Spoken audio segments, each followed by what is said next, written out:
जो लोगों का परसेप्शन बना था कि आरईज ही पहाड़ों पे कामयाब है, उसको ये ब्रेक कर रही है।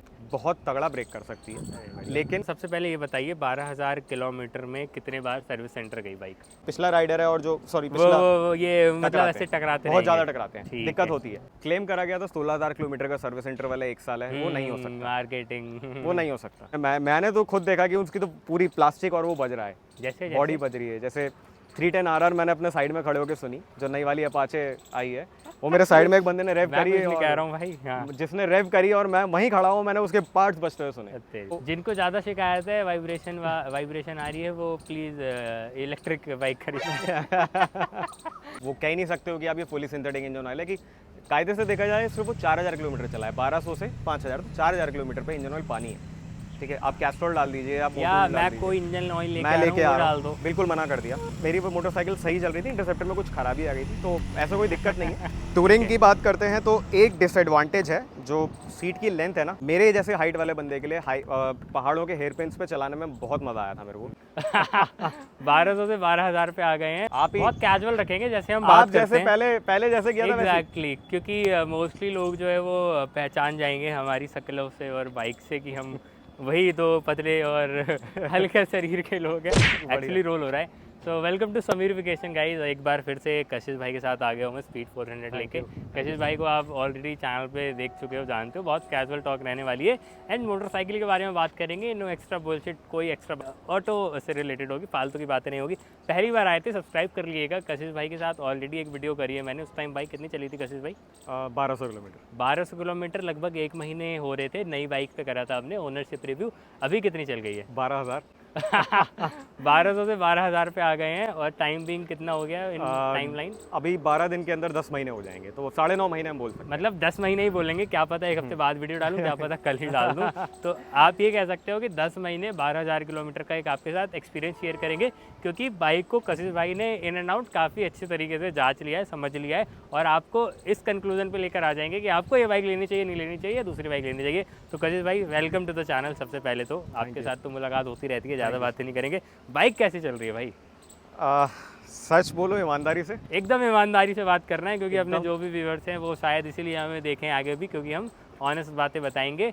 कोई ऐसे हमने ट्रायम से पैसे नहीं लिए, पहले भी नहीं लिए थे, अभी भी नहीं लिए। ये तो बाइक भी नहीं देते भाई रिव्यू करने के लिए। खैर that's a story for some other day. बिल्कुल, बाइक बहुत ही बेहतरीन चल रही है अभी तक। ठीक है, मेरे को एज सच कोई बड़े कंप्लेंट्स नहीं है, छोटे मोटे रहते हैं। ठीक है, जैसे छोटे मोटे इलेक्ट्रॉनिकल इश्यूज आए थे, लेकिन वो कोई ऐसे परेशान करने वाले भी नहीं थे। ठीक है, छोटी मोटी चीज़ें हुई थी, 1-2 बार आपके सामने हुई थी, 1-2 बार मेरे संग अपना पर्सनली हुआ था। ठीक है, और एक्सपीरियंस वैसे सही है। मेरे को सबसे पहले ये बताइए 12,000 किलोमीटर में कितने बार सर्विस सेंटर गई बाइक? सर्विस सेंटर में एक ही बार लेके गया हूँ, जो मैंने फर्स्ट सर्विस कराई थी, जिसके बाद हम मिले थे। ठीक है, उसके बाद जनवरी में मैं स्पीति राइड पे जाने से पहले इंजन ऑयल चेक कराया था, लेकिन मैं उनके पास नहीं गया।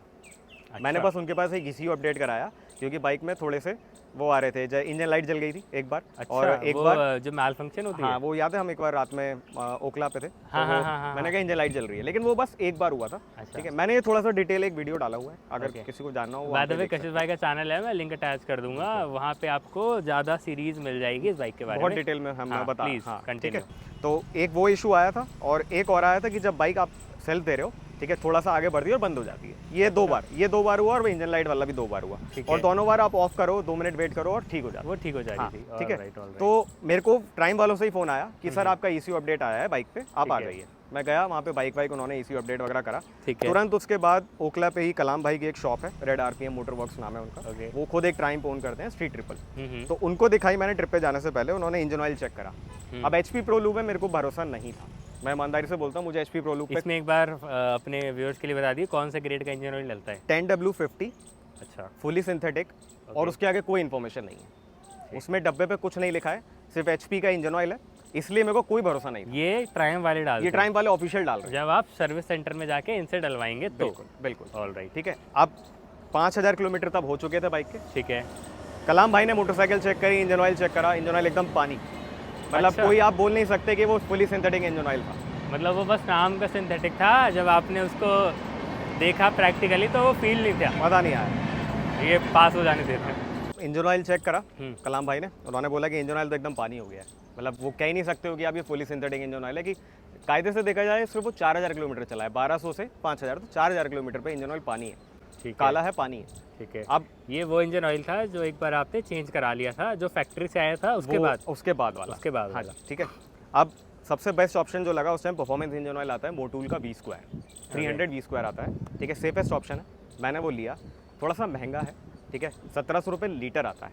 लकीली 2627 रुपये एंड फुली सिंथेटिक है, परफॉर्मेंस इंजन ऑयल है, सब कुछ बहुत अच्छा है, सारी डिटेल है। ठीक है, कोई भी जाके देख सकता है। ठीक है, वो डाला और तुरंत हम निकल गए स्पीति राइड पे।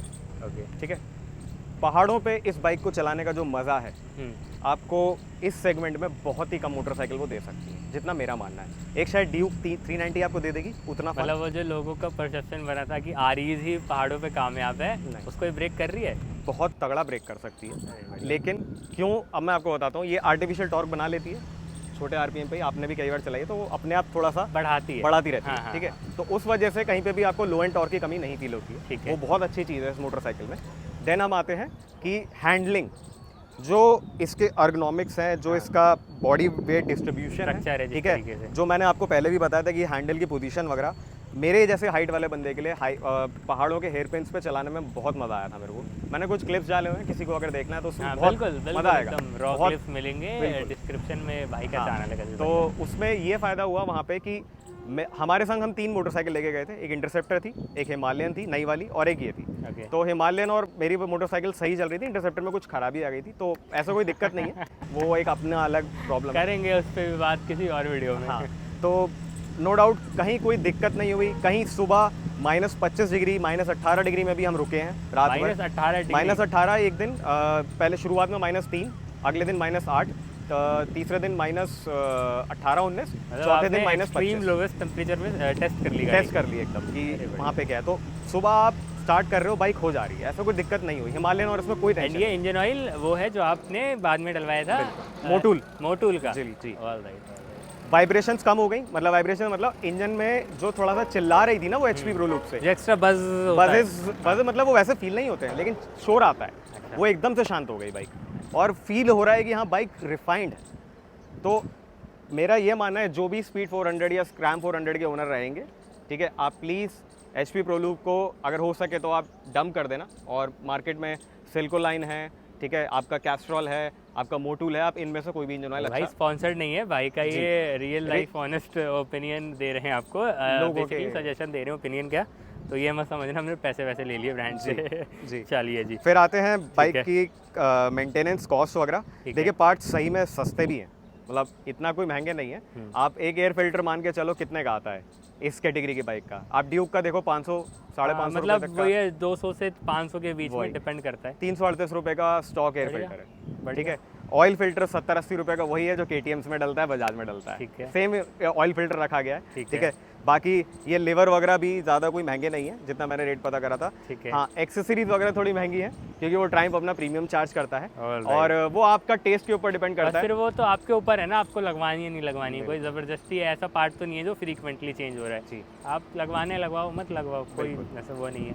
टूरिंग की बात करते हैं तो एक डिसएडवांटेज है, जो सीट की लेंथ है ना, एक राइडर के लिए तो सफिशिएंट है, ठीक है, और 2 बंदों के लिए सफिशिएंट नहीं है, क्योंकि लगेज मैं जब रख के चल रहा हूँ तो मेरे लिए ही जगह बच रही थी बस। और ये भी ऐड करिएगा कि आपने सीट में क्या ऐड थोड़ा सा बस वो साइड के कुशनिंग करी हुई है। हाँ, तो लॉन्ग रूट पे कोई बैठ नहीं उसके बाद कुछ फ़ायदा मिला ऐसा कि हाँ आप थोड़ी और चला पिछले राइडर के लिए डिपेंड करता है। जैसे मैंने ही अपना स्वाद खुद चख लिया, मतलब जो बोलते हैं ना कि आप अपनी बाइक पे खुद जब पीछे बैठते हैं तो मेरे को दर्द हो जाता है 50-60 किलोमीटर पे, तो मैं नहीं बैठ सकता लॉन्ग में, मैं अब ईमानदारी से बताता हूँ। और ये फुट पैक की जो पोजीशन है काफ़ी क्लोज होने की वजह से जो पिछला राइडर है और जो पिछला ये मतलब ऐसे टकराते हैं, बहुत ज़्यादा टकराते हैं, दिक्कत होती है। तो ये छोटी छोटी कमियाँ हैं। अदरवाइज हैंडलिंग मैंने बता ही दिया। सस्पेंशन बहुत प्यारे हैं, मैंने तब भी बोला था, मैं आज भी यही बोलूँगा। आप जब क्या कहते हैं अंड्यूलेशन वाली रोड्स पे जब जाते हैं, बम्पी रोड्स पे जाते हैं, ये बहुत जहाँ पे ऐसे एक्सपेंशन जॉइंट्स हो, हाँ मैंने भी फील करा अभी जो अभी हम आ रहे थे जहाँ से वो रोड एकदम वाला, बुलेट भी आपने चलाई और ये भी चलाई, थोड़ा सा तो आपको फील हो गया होगा कि बुलेट के झटका हार्ड हैं और पूरा वो आता है बॉडी में, लोअर बैक पे पड़ता है और ये थोड़ा सा ग्लाइड करके निकल जाती है। अच्छा, एक चीज़ और बताऊंगा, आप अभी सिंगल बैठे थे, आपको उतना कुशनिंग नहीं पता चली होगी। अगर आपके पीछे कोई बैठेगा ना, ठीक है, फिर ये और ज़्यादा ग्लाइड होकर निकलती है, फिर वेट आ जाएगा। वेट आता है तो और अच्छे से ग्लाइड होकर जैसे SUVs में होता है कि आप ज़्यादा लोग के साथ चलते हो तो वो अच्छा सस्पेंशन बिहेव करता है, ये अकेले में थोड़ा सा आपको हार्श लग सकता है। तो सेकंड बेस्ट सेगमेंट में सेकंड बेस्ट सस्पेंशन है आफ्टर BMW। जो 310 आती है उससे, उसके बाद मेरे को लगता है ये बेस्ट सस्पेंशन है, इवन KTM से भी बेटर है। जब फर्स्ट टाइम आपने रिव्यू लिया था तो मैंने शायद बताया था कि रॉयल एनफील्ड्स वगैरह से कॉम्पीट करेगी, लेकिन नहीं, रॉयल एनफील्ड से नहीं कॉम्पीट करेगी। रॉयल एनफील्ड के तो आसपास भी नहीं है। नहीं, 40 हॉर्स पावर है, ठीक है, और इतना ज़्यादा एकदम से पावर निकलती है कि आप संभाल भी नहीं सकते हो। जो नए राइडर्स हैं उनको मैं रिकमेंड करूँगा कि बहुत प्यार से चलाएं स्टार्टिंग में, जिन्होंने 200-250 चला रखी है वो इसको अनलीश कर सकते हैं। तो 390 और ये क्या पिक करेंगे इनिशियल में? हाँ, अच्छा, टोटल व्यूअर के लिए भी एक बार को मैं पूछना चाहूँ एज अ व्यूअर कि लोग सोच रहे हो यार 390 ले लूँ या ये ले लूँ। देखो, अगर आपका बट वो थोड़ी सी मुझे लग रहा है थोड़ी एग्रेसिव साइड पे चली जाती है। मैं वही बताता हूँ, अगर आपका बजट 280 तक है, ठीक है, आप 280 तक लेना चाहते हो तो ये बेस्ट ऑप्शन है और कोई नहीं लेगी। 390 इतने में नहीं आएगी। 390 इतने में नहीं आएगी। 390 शायद जा रही है 3.5 तक जा रही है, नई वाली जो आई है, नई जनरेशन। एग्जैक्टली, तो मुझे भी नहीं पता, मैंने वहाँ अभी तक वो बाइक देखी तक नहीं है। 318 या 320 एक शोरूम है, तो वो 360 या 250 करी थी, वो 3 के अंदर है ऑन रोड। 250 का रेट और इसका रेट सेम है। हाँ, 250 और ये सेम रेट ड्यूक 250 और इसका रेट 2-4-5 हज़ार ऊपर नीचे होगा तो होगा, बिल्कुल, वरना इससे ज़्यादा नहीं, वरना इससे ज़्यादा नहीं है। लेकिन ये जो है मतलब जो ये वाली बाइक है, फिर 390 जहाँ पे ये खत्म होगी फिर आप 390 का ऑप्शन है। आपको थोड़ा सा और पावर और प्रीमियम और आपको और एग्रेसिव मोटरसाइकिल चाहिए तो आप ड्यूक 390 पे चले जाओ। अगर आपको चाहिए कि मिक्स ऑफ बोथ वर्ल्ड, थोड़ा मैच्योर साइड पे हो कि नहीं यार अब मैं थोड़ा सा वो 20s वाले एज से हो गया हूँ, अब मैं थोड़ा अब अपनी लाइफ में स्टेबिलिटी चाहता हूँ। सही है। और वो वाला सीन नहीं है, थोड़ा फैमिली की तरफ आपका रुझान आ गया है कि कभी कभी आपने अपनी वाइफ को बैठा लिया या कभी गर्लफ्रेंड को भी बैठा लिया। शॉर्ट राइड्स के लिए ठीक है, आप पीछे वाले देखिए पीछे की सीट्स जो हैं वो इस सेगमेंट में सारी बाइक से ऐसे ही ऑफर करती हैं। एक बार को डोमिनार का मेरे को आप बताना कोई यूज़ कर रहा है कि उसका कैसा है, कॉज वो थोड़ी टूरिंग क्लास की बाइक चली जाती है। बाकी इनमें तो ऐसे ही है सारे। बाकी राइडर के लिए जो कुशनिंग है वो बहुत सफिशिएंट है, जो आप ये बनावट है ना ये अच्छी है, तो लॉन्ग राइड पे कोई दिक्कत नहीं। एक बार प्लीज़ बैठिए ना, आप वीडियो में ही बता दीजिए कशिश भाई की बाय द वे हाइट 5'5" है। लास्ट टाइम मैंने गलत बता दी थी तो मेरी 5